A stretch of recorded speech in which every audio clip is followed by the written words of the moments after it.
Axşamınız xeyir dostlar. Hər gecə bir nağıl dinləməkdən yorulmadınız ki? Elə isə keçid alaq növbəti nağılımıza.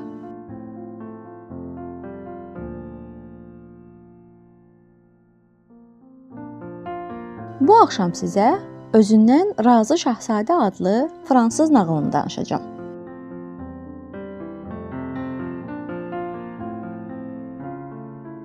Bir zamanlar ölkələrin birində bir şahzadə yaşayırdı.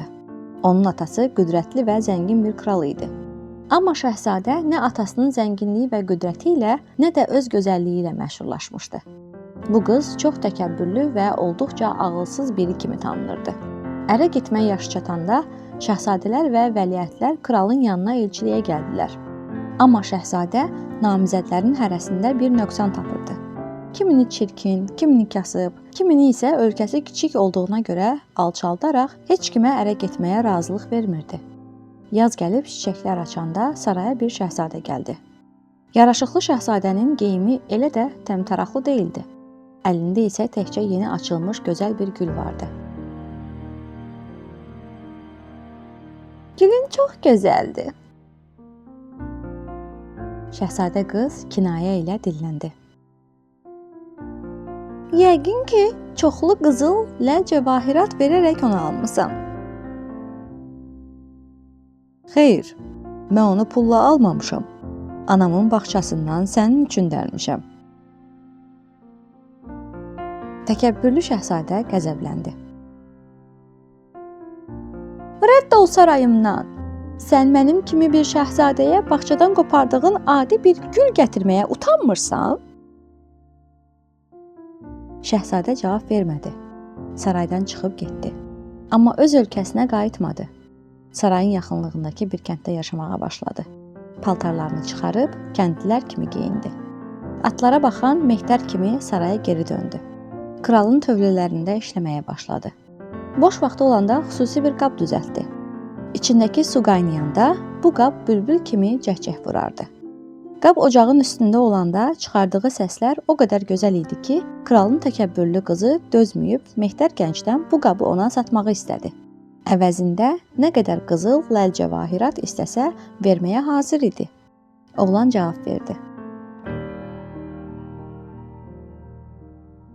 Bunu sizə pulla sata bilmərəm şahzadə. Amma məni öpsəniz, qab havayı sizin olar. Ağılsız şahzadə bu işə çox sevindi. Elə bu vaxt kral atına minib ətrafı gəzirdi. Qızını mehdərlə görüb çox qəzəbləndi. Sən çox ağılsız qızsan. Sən bu cürə şahzadələri, vəliəhdləri bəyənmədin. İndi ki belədir, səni bu kəndliyə ərə verirəm. Qoy götürüb öz kəndinə aparsın. Kral dediyi kimi də elədi. Amma şahzadə qızı kəndə deyil, öz sarayına apardı. Qız gəncin əslində mehdər deyil, şahzadə olduğunu anlayıb sevindi. Bu nə yaxşı oldu. Deməli mən yenə şahzadə olacağam, dedi. Xeyr. Şahzadə oğlan onun ümidlərini puça çıxardı. Sən şahzadə olmayacaqsan. Çünki anamın əli ilə yetişdirdiyi güllərə dəyər verməyən qız ancaq qazları otara bilər. Sən bizim qazlarımıza baxacaqsan. Şahzadə oğlan elə dediyini də etdi. Qız axşama qədər çəmənlərdə qazları otarırdı. Axşam isə bağçadakı gülləri seyr edərək başını qatırdı. Bir müddət sonra şahzadə oğlan qızın ağıllandığını, zəhmətkeş olduğunu, təkəbbüründən əsər əlamət qalmadığını görüb onunla evləndi. Onlar birlikdə uzun illər xoşbəxt həyat sürdülər.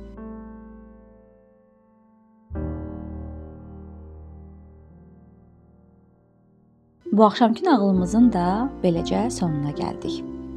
Növbəti axşam yeni bir nağılla qarşınıza gələcəyik. Amma siz hansı nağılı dinləmək istəyirsinizsə, mütləq şərhlərdə bizimlə bölüşün.